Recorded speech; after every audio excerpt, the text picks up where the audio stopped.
Hello बच्चों, Bablu sir physics में आपका स्वागत है। मैं बबलू सरोज अपने चैनल पर आपका स्वागत करता हूं। जैसा कि बेटा बहुत सारे बच्चों का कमेंट आ रहा था कि सर सेकंड फिजिक्स भी हमको पढ़ाइए, आप फर्स्ट भी पढ़ाइए और साथ ही साथ सेकंड फिजिक्स भी स्टार्ट करिए, दोनों साथ लेके चलिए।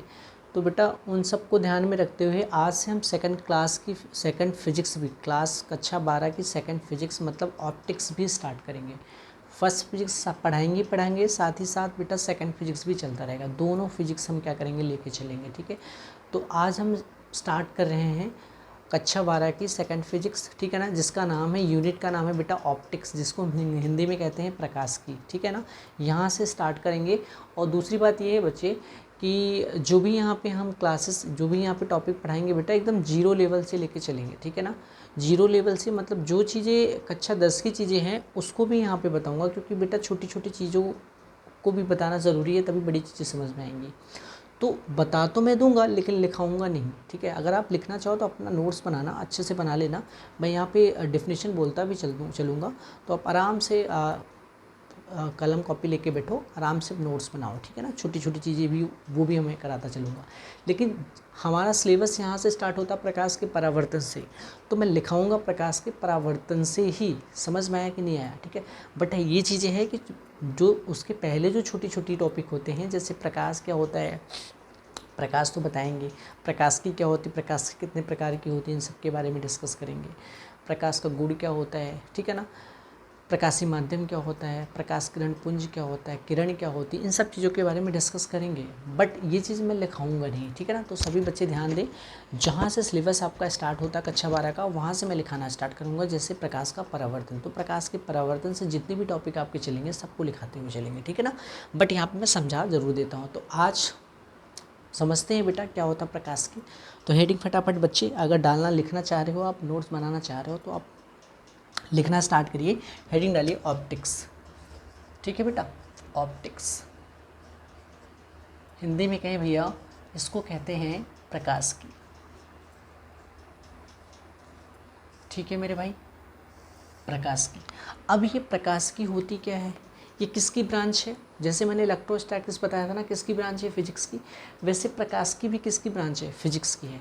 तो हम कहेंगे प्रकाश की भौतिक विज्ञान की वह शाखा है जिसके अंतर्गत प्रकाश और प्रकाश की घटनाएं, ठीक है ना, क्या बताया मैंने कि प्रकाश की भौतिक विज्ञान की वह शाखा है जिसके अंतर्गत प्रकाश और प्रकाश की घटनाएं, जैसे अब प्रकाश की घटनाएं क्या होती हैं,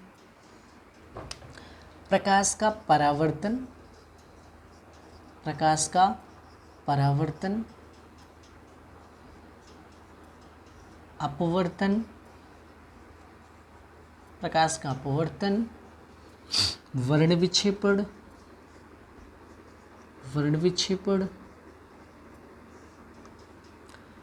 प्रकाश का विवर्तन। मैं प्रकाश नहीं लिख रहा हूँ तो आप याद रखेंगे, प्रकाश का अपवर्तन, प्रकाश का वर्ण विक्षेपण, प्रकाश का विवर्तन, प्रकाश का व्यतिकरण, प्रकाश का ध्रुवण आदि। ऐसे बहुत सारी घटनाएं होती हैं बेटा। ठीक है ना, तो ये सब घटनाएं हैं प्रकाश के साथ घटित होती है। प्रकाश का परावर्तन भी होता है, प्रकाश का अपवर्तन भी होता है, प्रकाश का वर्ण विक्षेपण भी होता है, प्रकाश का विवर्तन भी होता है, प्रकाश का व्यतिकरण भी होता है, मतलब प्रकाश का ध्रुवण भी होता है। सारी चीज़ें होती थी, प्रकाश की क्या है, घटनाएं हैं। ठीक है ना, तो मैंने क्या बताया प्रकाश की परिभाषा, कि भौतिक विज्ञान की वह शाखा जिसके अंतर्गत प्रकाश और प्रकाश की घटनाएं, जैसे मैंने क्या बता दिया, प्रकाश की घटनाएं क्या है, यहाँ जैसे करके लिख लेंगे आप, जैसे प्रकाश का परावर्तन, अपवर्तन, वर्ण विक्षेपण, विवर्तन, व्यतिकरण, ध्रुवण आदि। ऐसे बहुत सारी घटनाएं होती, इन सब के बारे में क्या करना, अध्ययन करना बेटा, स्टडी करना, अध्ययन करना। क्या कहलाता है मेरे बच्चे, क्या कहलाता है, ऑप्टिक्स कहलाता है। ठीक है ना, लिखा नहीं रहा हूँ, बच्चा लिखना चाहो तो आप लिख सकते हो, इतना इजी लैंग्वेज में भी बोल रहा हूँ, तो अपना कॉपी कलम लेके बैठो, आप लिखो। ठीक है ना, तो ये ऑप्टिक्स कहलाता है। अब बात आती है कि ऑप्टिक्स कितने प्रकार का होता है, तो देखो ध्यान से, ऑप्टिक्स जो होता है वो दो प्रकार का हम पढ़ेंगे। एक पढ़ेंगे बेटा रे ऑप्टिक्स। क्या पढ़ेंगे मेरे लाल, रे ऑप्टिक्स। हिंदी में कहें तो इसको हम कहते हैं बेटा किरण प्रकाश की, किरण प्रकाश की, किरण प्रकाश की। और बेटा अगले को हम क्या कहते हैं, वेव ऑप्टिक्स कहते हैं। अगला जो हम पढ़ेंगे तो वेव ऑप्टिक्स को हम कहते हैं हिंदी में बेटा तरंग प्रकाश की। क्या कहते हैं भैया, तरंग प्रकाश की कहते हैं। ठीक है, अब बात आती है कि ये किरण प्रकाश की क्या होती है। तो ध्यान से सुनो, कक्षा 10 में तो आपने क्या देखा है कि प्रकाश किरणों के रूप में चलता, मतलब सरल रेखा में चलता है, और प्रकाश तरंगों के रूप में भी चलता है। प्रकाश के दो नेचर होते हैं ना भाई, प्रकाश सीधी रेखा में भी चलता है, जब सीधी रेखा में चल रहा है तो उसको हम क्या कहते हैं, प्रकाश को किरण मान लेते हैं। और प्रकाश जब तरंगों के रूप में चलता है तो हम कहते हैं प्रकाश, तरंग प्रकाश की में पढ़ेंगे। तो ध्यान से सुनो, क्या कि किरण प्रकाश की क्या होता है कि जब प्रकाश किरणों के रूप में चलता है, किसके रूप में चलता हो बेटा, प्रकाश किरणों के रूप में, जब प्रकाश किरणों के रूप में क्या करता हो बेटा, चलता हो, उस कंडीशन में प्रकाश को हम क्या मान लें, किरण मान लें। क्या मान लें, प्रकाश को किरण मानकर, प्रकाश को क्या मान के बेटा, किरण मानकर, किरण मानकर प्रकाश की घटनाएं, प्रकाश की घटनाएं जैसे परावर्तन हो गया, अपवर्तन हो गया, वर्ण विक्षेपण हो गया, ये प्रकाश की घटनाएं ही अभी तो मैंने बताया, आदि। मैंने क्या बताया बेटा कि जब प्रकाश किरणों के रूप में चलता हो तो प्रकाश को किरण मानकर प्रकाश की घटनाएं जैसे परावर्तन, प्रकाश का अपवर्तन, वर्ण विक्षेपण आदि, इन सब का क्या करना, अध्ययन करना, स्टडी करना, अध्ययन करना किसके अंतर्गत आ जाएगा मेरे लाल, ये आ जाएगा किरण प्रकाश की के अंतर्गत। ठीक है ना, तो परिभाषा याद हो गई होगी कि जब प्रकाश किरणों के रूप में चलता है, प्रकाश को किरण मानकर प्रकाश की घटनाएं जैसे परावर्तन, अपवर्तन, वर्ण विक्षेपण आदि का अध्ययन करना किरण प्रकाश की कहलाता है। ठीक है, दूसरी बात, जब प्रकाश किसके रूप में चलता हो, तरंगों के रूप में चलता हो, और प्रकाश तरंगों के रूप में चलेगा तो प्रकाश को हम क्या मान के, तरंग मानकर प्रकाश की घटनाएं जैसे विवर्तन, व्यतिकरण, ध्रुवण आदि, इन सब का क्या करना बेटा, स्टडी करना क्या कहलाता है, हमारा वेव ऑप्टिक्स कहलाता है। क्या बताएं, परिभाषा फिर से सुनो, जब प्रकाश तरंगों के रूप में चले तो प्रकाश को तरंग मानकर प्रकाश की घटनाएं जैसे प्रकाश का विवर्तन हो गया, प्रकाश का व्यतिकरण हो गया, प्रकाश का ध्रुवण हो गया। ये टॉपिक नहीं है, ये पूरे चैप्टर हम पढ़ेंगे, समझ में आया। अभी मैं पढ़ाऊंगा, बहुत बड़ी यूनिट है प्रकाश की, 13 नंबर का पूछा जाता है, ठीक है ना, एग्जाम में, तो सबसे बड़ी यूनिट है, तो थोड़ा टाइम लगेगा पढ़ने में, लेकिन इसको आप कंप्लीट कर लेंगे बेटा तो एक ही यूनिट से कम 13 नंबर आता है। हर यूनिट से 8 नंबर आता है, लेकिन इस यूनिट से 13 नंबर आता है, तो बहुत इंपॉर्टेंट है, वेटेज होता है बेटा इसका एग्ज़ाम में, तो बहुत ध्यान से पढ़ना। ठीक है ना, तो प्रकाश को तरंग मानकर प्रकाश की घटनाएं जैसे विवर्तन, ध्रुवण, व्यतिकरण आदि की अध्ययन करना क्या कहलाता है बेटा, तरंग प्रकाश की कहलाता है। अब ध्यान से सुनना, क्या प्रकाश को तरंग मान के हम परावर्तन की व्याख्या कर सकते हैं, जरूर कर सकते हैं। प्रकाश के अपवर्तन की व्याख्या कर सकते हैं, कर सकते हैं।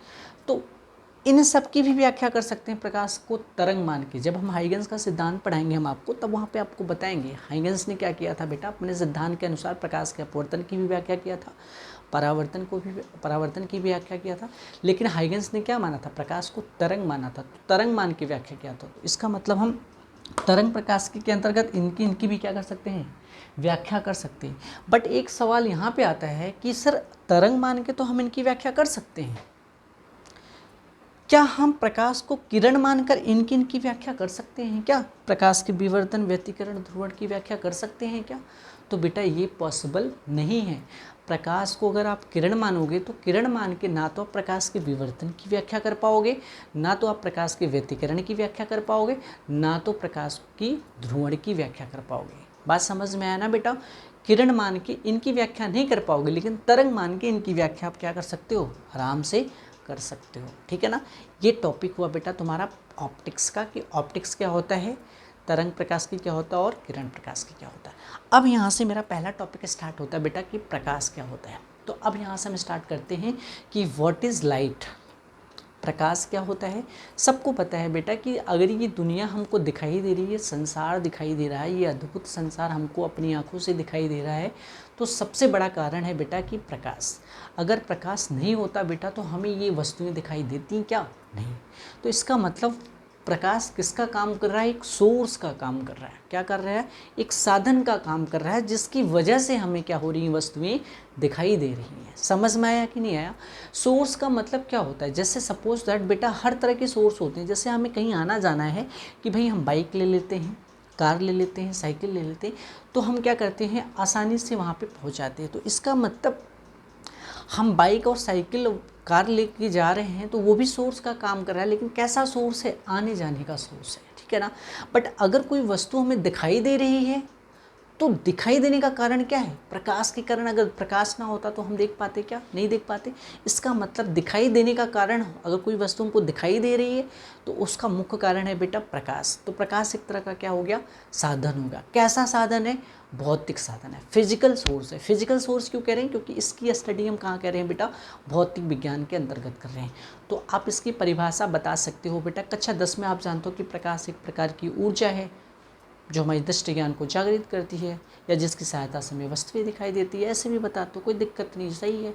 आप ऐसे भी बोल सकते हो कि प्रकाश हमारा वह भौतिक साधन है जिसकी सहायता से वस्तुएं दिखाई देती हैं। समझ में आया मेरे बच्चे कि प्रकाश क्या है बेटा? वह भौतिक साधन है। ये लिखवाऊंगा नहीं, मैं लिखूंगा नहीं, आपको लिखना है तो लिखो कि प्रकाश वह भौतिक साधन है जिसकी सहायता से हमें कोई वस्तुएं दिखाई देती हैं, उसे हम क्या कहते हैं बेटा? प्रकाश कहते हैं। अब बात यहाँ पे आती है कि कोई वस्तुएं हम देखते हैं तो दिखाई कैसे देती है। तो बहुत ध्यान से सुनना, दिखाई कैसे देती है वो चीज़ें मैं यहाँ पे डिस्कस करूँगा, तो बहुत ध्यान से सुनना। बहुत डीपली लेके चलेंगे बेटा, एकदम जीरो लेवल से आपको हीरो बनाएंगे, लेकिन आप ध्यान से पढ़ना, ठीक है ना। एक पेन कॉपी लेके बैठना, जो भी चीज़ें यहाँ पढ़ाई जा रही है उसको नोट करते चलना बेटा, ठीक है। तो ध्यान से सुनिए। अब बात यहाँ पे आती है कि वस्तुएं दिखाई कैसे देती हैं। तो वस्तुएं दिखाई देने का कारण क्या है कि कोई वस्तु हम देखते हैं तो दिखाई दे जाती है। तो इसका मतलब क्या होता है? ध्यान से सुनिए। मान लेते हैं ये है हमारे गजोधर भैया, ठीक है। अब गजोधर भैया क्या कर रहे हैं? ये हैं, ठीक है। अब ये है गजोधर भैया, यहाँ पे क्या कर रहे हैं? ये भाई साहब इधर देख रहे हैं, इधर इधर, ठीक है ना। तो ये मान लेते हैं कोई टेबल है और टेबल पे रखी गई है बेटा बुक। क्या रखी गई है? बुक। इसका मतलब ये भाई साहब कहाँ देख रहे हैं? किताब की तरफ देख रहे हैं। जो टेबल पे बुक है वो क्या कर रहे हैं? ये देख रहे हैं। तो बुक देख रहे हैं तो बेटा इनको बुक आसानी से दिखाई दे रही है। इनको अगर ये बुक की तरफ देख रहे हैं तो बुक इनको क्या हो रही है? दिखाई दे रही है। तो मेन रीज़न हमारा यही है कि दिखाई कैसे दे रही है। तो ध्यान से सुनो।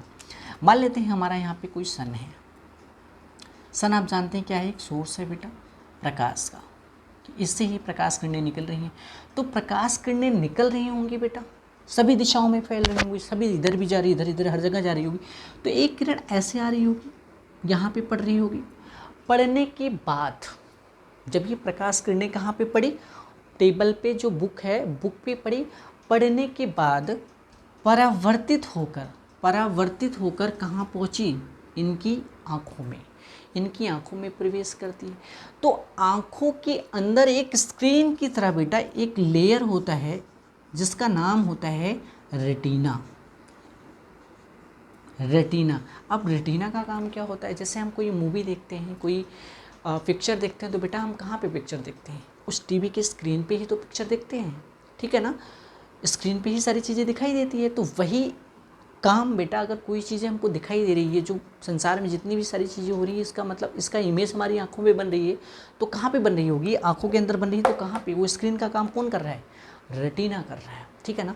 तो जैसे ही प्रकाश की किरण यहाँ से निकली, कहाँ पे पड़ी? बुक पे पड़ी। बुक पे पड़ने के बाद कहाँ पे पहुँच गई? हमारी आंखों में प्रवेश की। और आंखों की रेटिना पे क्या बना?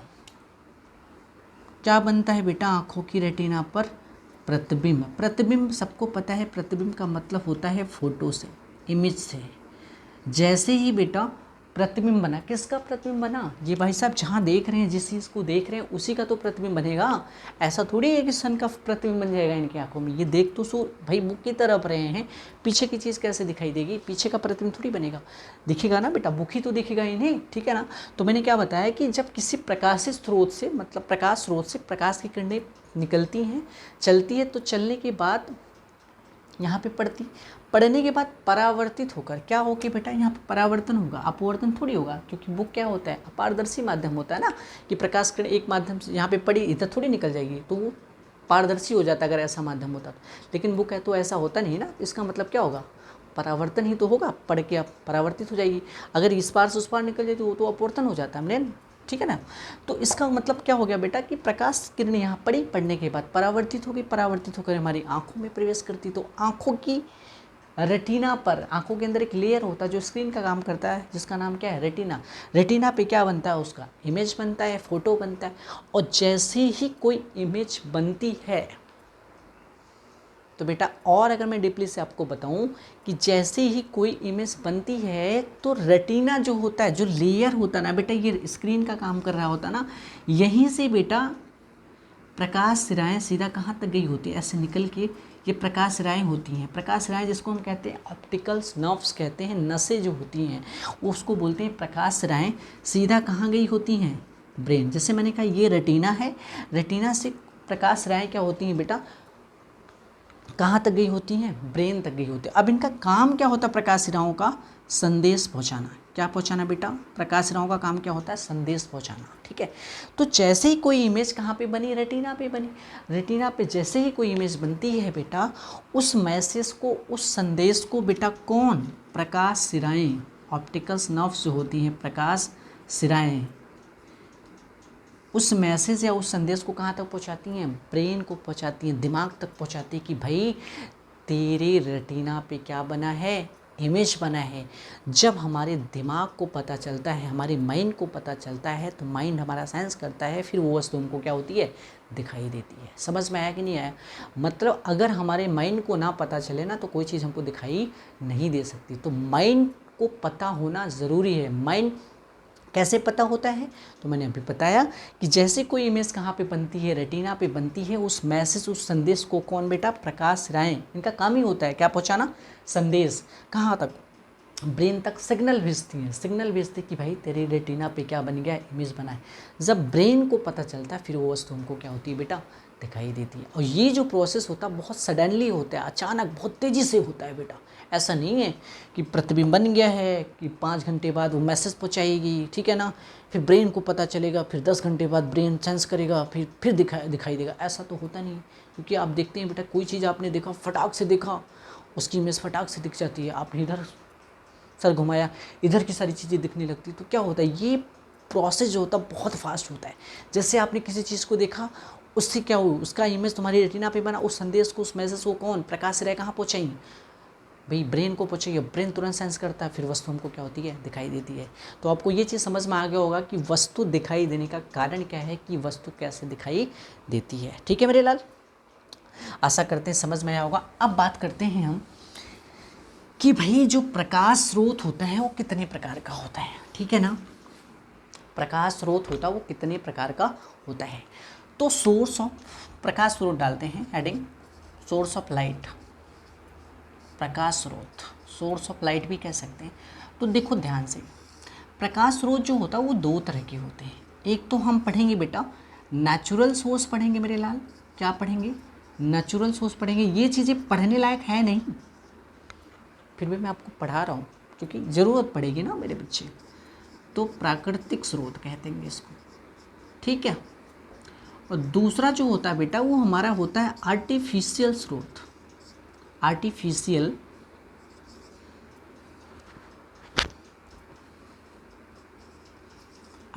सोर्स, ठीक है ना। हिंदी में कहें बेटा तो कृत्रिम स्रोत बोलते हैं, ठीक है। ठीक है, दो स्रोत होते हैं, एक प्रकाश स्रोत होता है, प्राकृतिक स्रोत होता है, एक हमारा कृत्रिम स्रोत होता है। अब कृत्रिम प्राकृतिक स्रोत क्या होता है? आप कहोगे सर आप ये क्या बता रहे हैं भाई, हमने आज तक तो दीप्त सुना है, ठीक है ना। बात करते हैं बेटा दीप्त की बात क्या करते हैं, ध्यान से सुनो।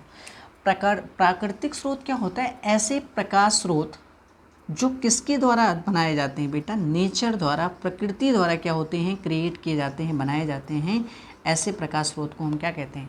भाई प्रकाश स्रोत का मतलब जो प्रकाश उत्पन्न करे ना, प्रकाश दे, तो इसका मतलब ऐसे प्रकाश स्रोत जो नेचर द्वारा क्रिएट किए जाते हैं, नेचर द्वारा बनाए जाते हैं, ऐसे प्रकाश स्रोत को हम क्या कहते हैं?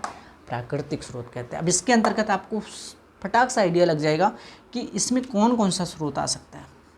जैसे सूर्य हो गया, सूर्य को बेटा इंसान ने बनाया क्या? नहीं बनाया, नेचर ने तो क्रिएट किया है। और सूर्य क्या करता है? रोशनी नहीं देता, प्रकाश नहीं देता, प्रकाश देता है। इसका मतलब प्रकाश स्रोत तो है ना सूर्य। इसका मतलब ये कैसा प्रकाश स्रोत है? प्राकृतिक प्रकाश स्रोत है। और नेक्स्ट बेटा तारे भी क्या इंसान ने बनाया क्या? नहीं ना, तो ये भी क्या है? प्राकृतिक स्रोत है। अब ये सभी के सभी बेटा क्या करते हैं? प्रकाश उत्पन्न कर सकते हैं, इसलिए इनको हम कौन सा स्रोत भी कह सकते हैं? दीप्त प्रकाश स्रोत। क्या कह सकते हैं मेरे लाल? दीप्त प्रकाश स्रोत। मतलब वे वस्तुएं जो प्रकाश का उत्सर्जन करती हैं, जो प्रकाश उत्पन्न करती हैं, वे सभी के सभी क्या कहलाती हैं? दीप्त प्रकाश स्रोत कहलाती हैं। ठीक है ना। और जो नेचर द्वारा बनाए जाते, भाई ये दीप्त प्रकाश स्रोत हैं, लेकिन एक तरह से देखा जाए कौन सा प्रकाश स्रोत है? प्राकृतिक स्रोत भी है। क्यों? क्योंकि इसको नेचर ने क्रिएट किया है। अब कृत्रिम स्रोत क्या होता है कि ऐसे प्रकाश स्रोत जो नेचर द्वारा नहीं, मनुष्यों द्वारा बनाया जाए, तो ऐसे प्रकाश स्रोत को हम बोलते हैं कृत्रिम प्रकाश स्रोत। एग्जाम्पल के तौर पे मैं देखना चाहूँ बेटा तो क्या आएगा बेटा? कैंडल हो गया, कैंडल, मोमबत्ती जिसको कहते हैं, विद्युत बल्ब, है ना भाई, एलईडी लाइट कह सकते हैं। अब इसे नेचर थोड़ी बनाया है, इसे किसने बनाया? इंसान ने बनाया। तो ये भी क्या कर सकते हैं बेटा? ये भी तो प्रकाश स्रोत उत्पन्न कर सकते हैं, प्रकाश उत्पन्न कर सकते हैं कि नहीं हो सकते? कर सकते। इसका मतलब ये भी क्या कहलाएंगे?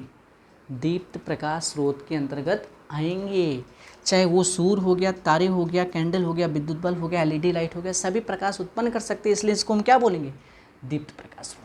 बट अगर मैं इसमें बात करूं कि इन दोनों में कौन सा प्राकृतिक स्रोत है, कौन सा नेचुरल सोर्स है, कौन सा आर्टिफिशियल स्रोत है, तो आप बताएंगे बेटा जो सूर्य है, तारा है बेटा, वो क्या है? हमारा नेचुरल है। और आर्टिफिशियल कौन सा है? विद्युत बल्ब हो गया, कैंडल हो गया, लेज़र लाइट हो गया, एलईडी हो गया, ये सब क्या है? हमारे आर्टिफिशियल प्रकाश स्रोत है। ठीक है ना मेरे बच्चे? ठीक है। अब बात यहाँ आती, दीप्त की बात तो हमने कर लिया। एक आता है यहाँ पे बेटा अदीप्त प्रकाश स्रोत। अदीप्त प्रकाश स्रोत क्या होता है? अदीप्त प्रकाश स्रोत वे स्रोत होते हैं जो प्रकाश का उत्सर्जन नहीं करते हैं, जो प्रकाश उत्पन्न नहीं करते हैं, बल्कि दीप्त वस्तुओं की सहायता से क्या होते हैं? दिखाई देते हैं, प्रकाशित होते हैं। उससे हम क्या कहते हैं? अदीप्त प्रकाश स्रोत कहते हैं। ठीक है ना। अब बात यहाँ आती है कि एग्जाम्पल क्या आएगा? एग्जाम्पल का मतलब क्या होता है? चंद्रमा पहला तो आता है बेटा, चंद्रमा। दूसरा हो गया कुर्सी, तीसरा हो गया मेज, ऐसे कह सकते हैं। अब क्या, कैसे समझे इसको? भाई घर में अंधेरा है, तो क्या कुर्सी मेज टेबल वगैरह ये क्या प्रकाश उत्पन्न करेंगे? क्या नहीं। लेकिन जैसे ही आपने क्या किया बेटा, घर की लाइट को, बल्ब को ऑन कर दिया तो क्या हो गया? घर के अंदर जितनी भी कुर्सी मेज टेबल वगैरह रखी हुई हैं सब दिखाई देने लगी, नहीं दिखाई देने लगी? तो इसका मतलब मैंने क्या बताया कि अदीप्त प्रकाश स्रोत वे प्रकाश स्रोत होते हैं जो प्रकाश उत्पन्न नहीं करते हैं, बल्कि दीप्त वस्तु की सहायता। जो बल्ब आपने ऑन किया वो कौन सा प्रकाश स्रोत था? दीप्त था ना। तो बल्कि दीप्त वस्तुओं की सहायता से क्या होते हैं? दिखाई देते हैं, प्रकाशित होते हैं। उसे हम क्या कहते हैं? अदीप्त प्रकाश स्रोत होते हैं। ठीक है ना। तो उसमें चंद्रमा भी होता है, कुर्सी मेज टेबल, जो प्रकाश उत्पन्न नहीं करता, सभी के सभी किसके अंतर्गत आएंगे? दीप्त प्रकाश स्रोत के अंतर्गत आएंगे। ठीक है ना बेटा। इतनी बात आप सबको समझ में आ गई होगी कि प्रकाश स्रोत क्या क्या होता है। नेक्स्ट बेटा हम यहाँ पे डिस्कस करते हैं जल्दी कि प्रॉपर्टी ऑफ लाइट क्या होता है, प्रकाश का गुण क्या होता है। प्रकाश का गुण,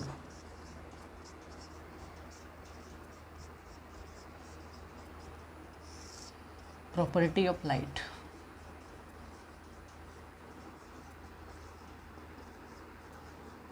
ठीक है भाई, क्या होता है प्रॉपर्टी? प्रॉपर्टी का मतलब प्रकाश की कुछ क्वालिटीज़ होती हैं, वो चीज़ें हमको जाननी है। बहुत इम्पॉर्टेंट है, कक्षा 10 में आपने पढ़ा होगा। अब मैंने यही तो बताया ना कि इसको बताना ज़रूरी है, क्योंकि आगे जब आप पढ़ेंगे बेटा तो इनकी ज़रूरत पड़ेगी, क्योंकि कक्षा 10 में बहुत सारे बच्चे होंगे जिनको अभी तक याद नहीं होगी, इसलिए रिकॉल करवा रहे हैं, याद करा रहे हैं कि आप इसको याद कर लो। भाई मैं बता दूंगा थोड़ा सा तो आपको याद हो जाएगा जो आपने पढ़ लिखा है, ठीक है। तो देखो पहला जो क्वालिटी होती है प्रकाश का वो याद रखना है आपने कि प्रकाश आपने पढ़ा होगा प्रकाश कैसे चलता है, सरल रेखा में क्या करता है, गमन करता है। प्रकाश कैसे गमन करता है, सरल रेखा में क्या करता है, गमन करता है, मतलब चलता है। पहली तो पॉइंट ये होगी मेरे बच्चे, ठीक है ना। प्रकाश सरल रेखा में चलता है, ठीक है, सीधी रेखा में गमन करता है, ठीक है ना। दूसरा बेटा कि प्रकाश जो होता है वो विद्युत चुंबकीय तरंगों के रूप में चलता है, विद्युत चुंबकीय तरंगों के रूप में चलता है, तरंगों के रूप में चलता है। अब यहाँ पे बात आती है कि यार विद्युत चुंबकीय तरंगें क्या होती हैं। फर्स्ट फिजिक्स में लास्ट वाला चैप्टर यही है, इलेक्ट्रोमैग्नेटिक वेव ही है, उसमें डिटेल से पढ़ोगे विद्युत चुंबकीय तरंग, ठीक है ना, वहाँ पे मैं पढ़ाऊँगा आपको, ठीक है। तो इलेक्ट्रोमैग्नेटिक वेव क्या होता है मैं बता भी दे रहा हूँ, थोड़ा सा बता दे रहा हूँ कि वे तरंगें होती हैं, ऐसी तरंगें होती हैं जिनको चलने के लिए किसी माध्यम की आवश्यकता नहीं होती हैं, ठीक है ना। मतलब ऐसी तरंगें जिनको चलने के लिए किसी माध्यम की आवश्यकता नहीं होती, वे सभी के सभी क्या कहलाती हैं, विद्युत चुंबकीय तरंगें। तो प्रकाश भी एक तरह का, क्या मैं प्रकाश को क्या बोल रहा हूँ, प्रकाश क्या है, एक तरह का विद्युत चुंबकीय तरंग है। इसका मतलब इसको चलने के लिए किसी माध्यम की आवश्यकता नहीं है। प्रकाश माध्यम मिलेगा तब भी चलेगा, माध्यम नहीं रहेगा तब भी चलेगा। क्यों? क्योंकि ये क्या है, एक विद्युत चुंबकीय तरंग, और विद्युत चुंबकीय तरंग जो होती हैं उनको चलने के लिए किसी माध्यम की आवश्यकता नहीं होती हैं। वो किसी भी क्षेत्र से विक्षेपित नहीं होती, चाहे वो विद्युत क्षेत्र हो, चुंबकीय क्षेत्र हो, उनको कोई नहीं परेशान कर सकता। समझ में आया?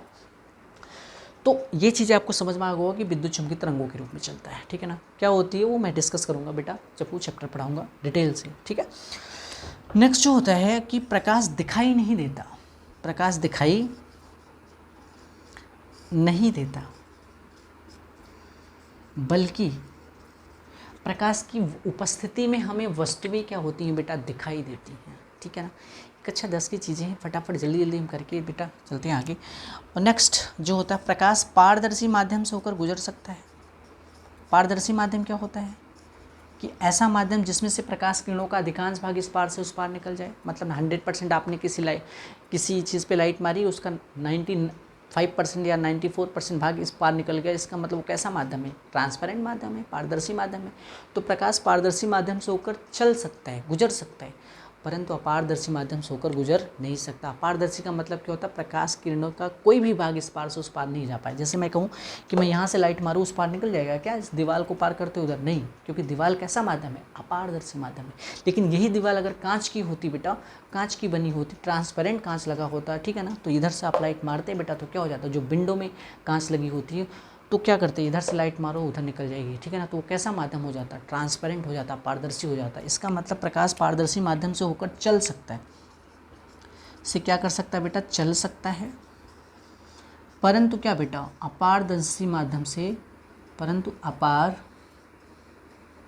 अपारदर्शी माध्यम से होकर नहीं गुजर सकता, अपारदर्शी माध्यम से होकर नहीं गुजर सकता, नहीं गुजर सकता, ठीक है मेरे बच्चे, इतनी बात समझ में आ गई होगी। नेक्स्ट जो क्वालिटी होती है वो चीज़ें क्या होती है, ध्यान से सुनिए फटाफट, कि अगली क्वालिटी हमारी क्या हो सकती है कि जो प्रकाश की चाल होती है वो भिन्न भिन्न माध्यम में, अलग अलग माध्यम में अलग होती है। कि मतलब क्या होता है कि प्रकाश अगर हमारा कांच में चलेगा उसका चाल अलग होगा, प्रकाश जल में चलेगा उसकी चाल अलग होगी, हीरे में चलेगा अलग होगी, केरोसिन में चलेगा अलग होगी, और निर्वात में भी अलग है। निर्वात में कितनी होती है सबको पता है, 3 × 10⁸ मीटर पर सेकंड। सबसे अधिकतम प्रकाश की चाल किस में होती है, निर्वात में होती है, ठीक है ना। सबसे कम किस में होती है, तो डायमंड में होती है, हीरे में होती है। समझ में आया ना बेटा। तो क्यों होती है ऐसा, क्योंकि निर्वात जो है वो विरल माध्यम होता है। जैसे जैसे माध्यम सघन होता जाता है ना, तो प्रकाश क्या होता रहता है, उसकी चाल क्या होती है, धीमी होती जाती है। भाई सिंपल सा है यार, कि रोड पे अगर भीड़ है तो भीड़ है, तुम्हारी स्पीड क्या हो जाएगी, बहुत स्लो हो जाएगी बेटा, ठीक है ना, क्योंकि एक्सीडेंट ना हो जाए इस वजह से। अगर रोड साफ है तो तुम्हारी स्पीड क्या होगी, तेज़ होगी। तो भीड़ होने का मतलब माध्यम कैसा हो रहा है, सघन हो रहा है, और रास्ता साफ होने का मतलब माध्यम क्या हो रहा है, विरल हो रहा है। तो इसका मतलब ये होता है कि निर्वात में प्रकाश की चाल कितनी होती है, मैंने बताया 3 × 10⁸ मीटर प्रति सेकंड। यही होता है बेटा, सबसे मैक्सिमम होता है प्रकाश की चाल इसी माध्यम में होता है, किस में, निर्वात में होता है। और डायमंड में मैंने क्या बताया कि सबसे कम होता है, 1.223 करके आता है, × 10⁸ मीटर पर सेकंड होता है, ठीक है ना। तो ये डायमंड की बात करते हैं, ठीक है ना। तो ये आपको ये चीज़ समझ में आ गया कि प्रकाश की चाल भिन्न भिन्न माध्यम में भिन्न भिन्न होती है। जब अपवर्तन पढ़ेंगे वहाँ पे मैं चाल निकलवाऊंगा, बस इतना आप याद रखो, प्रकाश की चाल भिन्न भिन्न माध्यम में भिन्न भिन्न होती है। और निर्वात में प्रकाश की चाल क्या होती है, 3×10⁸ मीटर प्रति सेकंड होती है, ठीक है ना। नेक्स्ट जो होता है प्रकाश की जो तरंगदैर्घ्य होती है बेटा, वो 4000 एंगस्ट्रॉन से 8000 एंगस्ट्रॉन तक होती है। ये भी चीज़ आपको पता होगी। या 3900 से हम क्या कहते हैं बेटा, 7800 कह सकते हैं, ठीक है ना। 7800 एंगस्ट्रॉन तक होती है, ठीक है। नेक्स्ट जो होता है प्रकाश का किसी चिकने पॉलिशदार सतह पे जब प्रकाश किरणें आएंगी, जैसे पॉलिशदार मैंने इधर पॉलिश कर रखा है तो प्रकाश किरणें आएंगी, इधर निकल जाएंगी क्या, नहीं, परावर्तित हो जाएगी। तो इसका मतलब प्रकाश का किसी चिकने पॉलिशदार सतह से क्या होता है, परावर्तन होता है। और प्रकाश एक माध्यम से चलकर उधर दूसरे माध्यम में, जैसे कोई ट्रांसपेरेंट कांच है बेटा, इधर प्रकाश आया उधर निकल गया, इसका मतलब एक माध्यम से चलकर दूसरे माध्यम में का प्रकाश पहुंच जाता है, इसका मतलब वहाँ पे क्या हो जाता है, प्रकाश का परावर्तन अपवर्तन हो जाता है, ठीक है ना। और प्रकाश का किसी अवरोध के किनारों से मुड़ जाना प्रकाश का विवर्तन कहलाता है। ये भी एक क्वालिटी होती है कि प्रकाश का किसी अवरोध का मतलब होता है रुकावट, कि जब प्रकाश किसी किनारों पे पड़ता है ना अवरोध, तो वहाँ से मुड़ जाता है प्रकाश, तो वो जो घटना होती है वो विवर्तन होती है। विवर्तन में हम पढ़ेंगे बेटा, ठीक है ना। तो कहने का मतलब ये सब प्रकाश की क्वालिटीज़ होती है, आपने कक्षा 10 में भी पढ़ रखा होगा, तो मैं ज़्यादा डिटेल सब नहीं जाता हूँ, ये प्रकाश की क्वालिटी आपको समझ में आ गई होगी, ठीक है ना। अब यहाँ पे क्या आता है बेटा कि किरण क्या होता है, प्रकाश के पथ को हम क्या कहते हैं, प्रकाश किरण कहते हैं। और किरणों के समूह को क्या कहते हैं, प्रकाश किरण पुंज कहते हैं। ये भी तो आप जानते होंगे, बीम ऑफ लाइट कहते हैं कि भाई एक किरण है तो उसको प्रकाश किरण पुंज नहीं कहते, लेकिन किरणों का समूह 10-20 किरण अगर ऐसे गुजर रही है तो उसको हम क्या बोलेंगे कि ये प्रकाश किरण पुंज है, ठीक है ना। और प्रकाश किरण पुंज कितने प्रकार का होता है, 3 प्रकार का होता है। एक अभिसारी होता है, एक अपसारी होता है, एक समांतर प्रकाश किरण पुंज होता है, एक convergent beam of light, divergent beam of light, parallel beam of light. Convergent का मतलब क्या होता है कि जब बहुत सारी प्रकाश किरणें किसी एक बिंदु पर मिलती हैं या मिलती हुई प्रतीत होती है, तो वो जो प्रकाश किरण पुंज होता है वो अभिसारी प्रकाश किरण पुंज होता है। और बहुत सारी प्रकाश किरणें एक ही बिंदु से क्या हो रही है, फैल रही हैं, ऐसे एक ही बिंदु से कोई प्रकाश स्रोत है, इधर भी इधर भी इधर भी इधर भी बहुत सारी प्रकाश किरणें निकल रही हैं, तो इसका मतलब वो कौन सा प्रकाश किरण पुंज है, अपसारी। लेकिन बहुत सारी प्रकाश किरणें क्या होती हैं, जो सूर्य से प्रकाश किरणें आती है एक दूसरे की क्या आती है, समांतर आती हैं, इसका मतलब वो कौन सा प्रकाश किरण पुंज बना रहे हैं, समांतर प्रकाश किरण पुंज बना रहे हैं। ये चीज़ें बेटा आगे हम जब हाइगन्स का सिद्धांत पढ़ेंगे, वहाँ वेव फ्रंट पढ़ेंगे बेटा, तरंगाग्र पढ़ेंगे, वहाँ पे काम आएगी आपको, ठीक है ना। तो ये याद रखना, ये होता है प्रकाश किरण पुंज। और बेटा उसके बाद क्या आता है भाई, प्रकाशी माध्यम आता है। प्रकाश जिन माध्यम से होकर गमन करता है प्रकाशी माध्यम कहलाता है। कितने प्रकार का होता है बेटा, 3 प्रकार का, एक पारदर्शी माध्यम, अपारदर्शी माध्यम और पारभाषक माध्यम, ठीक है ना। पारदर्शी का मैंने अभी बताया कि जिसमें से प्रकाश की किरणों का अधिकांश भाग क्या होता है बेटा, इस पार से उस पार निकल जाए, उसे हम क्या कहते हैं, पारदर्शी माध्यम कहते हैं, ठीक है ना। एग्जाम्पल में अगर हम देखें तो भाई वायु हो जाएगा, और साफ पानी हो जाएगा, कांच हो जाएगा, ये सब कैसे माध्यम है, पारदर्शी हैं। बट अपारदर्शी क्या होता है, जिसमें से प्रकाश किरणों का कोई भी भाग इस पार से उस पार ना निकल पाए, उसे हम क्या कहते हैं, पारदर्शी माध्यम कहते हैं। जैसे बेटा हमारा व्हाइट बोर्ड हो गया, दीवार हो गया, कोई आयरन का ब्लॉक हो गया, लकड़ी हो गया, ये सब कैसे माध्यम है, पारदर्शी। कोई प्रकाश किरण इधर आप मारोगे बेटा, उधर लाइट थोड़ी निकलेगी, इसका मतलब अपारदर्शी। अब पारभाषक होता है जिसमें से प्रकाश के किरणों का कुछ भाग, मतलब 100% आपने लाइट मारा है तो 5-10% बेटा इस पार से उस पार निकल जाए, उसे हम कहते हैं पारभाषक माध्यम। जैसे बेटा तेल लगा हुआ कागज़, कोई कागज़ पर अगर आप तेल लगा दो, थोड़ा सा पीछे की तरफ भी क्या हो जाता है, निकल जाता है, ठीक है ना बेटा। तो कैसा माध्यम है, पारभाषक माध्यम। घिसा हुआ कांच क्या है बेटा, पारभाषक माध्यम है। गंदा पानी क्या है, पारभाषक माध्यम है। तो ये चीज़ें बेटा आपने बताना ज़रूरी था कि क्या होता है, ठीक है ना। अब जो चीज़ें हैं बेटा वो हम पढ़ेंगे प्रकाश के परावर्तन से पढ़ेंगे, अगले वीडियो में पढ़ेंगे प्रकाश का परावर्तन क्या होता है, परावर्तन के प्रकार, प्रतिबिंब क्या होता है, कितने प्रकार के प्रतिबिंब होते हैं, दर्पण पढ़ेंगे। यहाँ से हमारा टॉपिक क्या होगा बेटा, कंटिन्यू चलेगा। अभी तक तो बेटा कक्षा 10 की चीज़ें ही थी जो आपने कक्षा 10 में पढ़ा था। ये इसलिए मैंने यहाँ पे बताया आपको ताकि वो चीज़ें रिकॉल हो जाए, आपको सारी चीज़ें याद रहे। जो बच्चा नोट्स बनाना चाहेगा तो बना लिया होगा, ठीक है ना। अब हम कल से नोट्स बनाते हुए क्या करेंगे बेटा, चलेंगे सारा चीज़ A to Z लिखेंगे बेटा, ठीक है ना। हम बोलते चलेंगे या बेटा क्या करते चलेंगे, लिखवाते चलेंगे, ठीक है ना। तो आज के लिए बस इतना ही करते हैं, मिलते हैं फिर नेक्स्ट वीडियो में, तब तक के लिए धन्यवाद।